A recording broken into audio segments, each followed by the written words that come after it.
on in, JadeCap. I see you waving, brother. I'm messing. Oh shit! How you doing, bro? I'm good, man.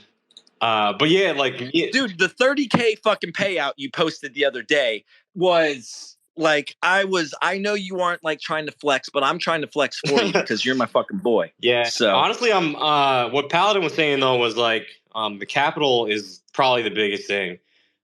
Because like, listen, guys, if you can get enough capital and you're doing like 1 or 2% a month, it doesn't take a whole lot to make a ton of money, right?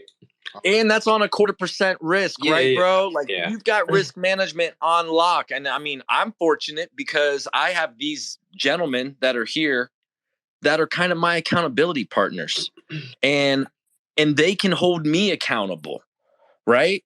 And we need that as traders, because when you're by yourself, you didn't get enough sleep, you're fighting with the old lady, you didn't get the tail you wanted to get the night before, then you come into the charts a certain way and you make decisions, financial decisions that wreck you.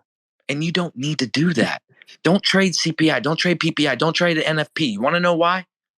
Because the alpha knows and is clearly explaining to you that the market's a lot like the ocean. It's like weather. There's days where it's going to be a shitty storm, and no matter if you want to go camping or hiking, it's not going to be a good day to do it. Even if it plays out, even if you're right, it's pouring down rain. It's dangerous. Don't do it to your capital. Talk to us, Jade, about how you, I don't want to say cherry pick trades. It just looks like that because your damn setups are so fucking good. But how do you find your A+ setup, bro? Give us like just an idea. Like how? Yo, to be honest, like, people are going to be surprised, but I'm really just trading the Judas Wing. And I was talking with Kimmel, right? Because literally, if you just understand that you have, let's say, if you're bullish for the next day, if you're buying it below the midnight open, like, your chances of success are way higher than if you're trying to chase the move after the fact, right? So just understanding the Judas Wing, how far can the market possibly go against me, right? Like, when you're trying to be bullish, you want to actually see order flow going against you. But yeah, when you guys like see me, I guess, exiting, which seems like at the perfect time, right? I don't know that it's actually going to turn around and retrace on me. It just honestly comes from experience. And like, huge shout out to Michael, because honestly, I used to be the guy that would listen to Michael, and honestly, I was doing the opposite of everything that he would tell me. And I think that comes just with experience. Like, everybody has to go through that period where everybody's telling you, don't trade NFP. You should be done by Wednesday on NFP weeks, or don't trade CPI, or don't trade NFP.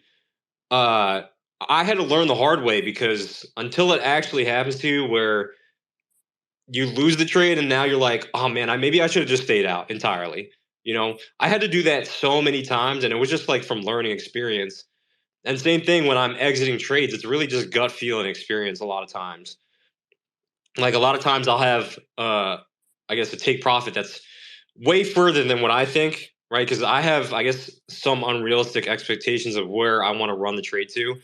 But based on the time of day, based on maybe the market kind of slowing down, and me possibly having that feeling of, hey, this market feels like we're going to roll over here because you've already taken out London session highs or previous day highs.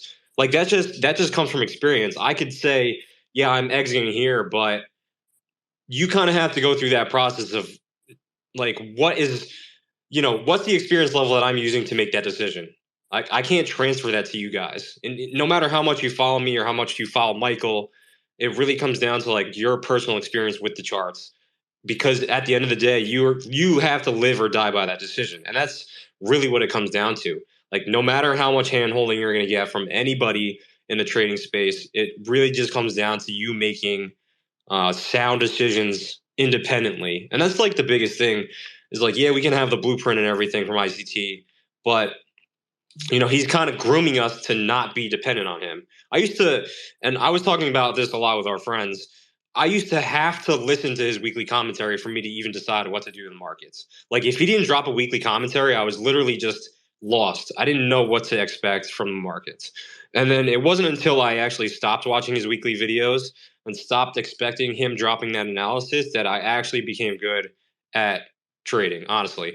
Like, you have to I guess, break away from it at some point. When you learn enough, you have to break away from it and just do your own thing, honestly, and make your own decisions, because that's the best way to learn. Like, if I take a decision that Paladin says and I take a loss, like, I'm almost blaming him rather than myself. Like, I'm the one clicking the button. I have to remain accountable to myself and my actions. Like, that's the biggest learning lesson, in my opinion. Paladin's crying. What the hell, man? Throw me under the bus. The fuck? No, like, seriously, like, you want to be able to make your own financial decisions and just stick to them. Like, if I'm going to move my stop loss, I'm going to live or die by that decision. I think I want to just compound on what you're saying becoming a professional means you are a professional decision maker. Yeah. You are a professional decision maker. The decisions you make not only on the chart, but off the charts matter. What decisions are you making? Are you making decisions that you're going to approach the market hungover? How many motherfuckers are taking the hit off their vape pen, getting high as fuck, making financial decisions quietly? Yeah, right I'm now. just keeping it real. Right I mean, now. I like a vape pen too, but I like it when I'm getting ready to fuck, not when I'm getting ready to make a financial decision. I know that's probably TMI, but that's part of who I am. So at 45. Anyway, Jade, being a professional decision maker, Paladin being a professional decision maker, how are you taking those decisions from off the chart to on the chart, back off the chart to back on the chart?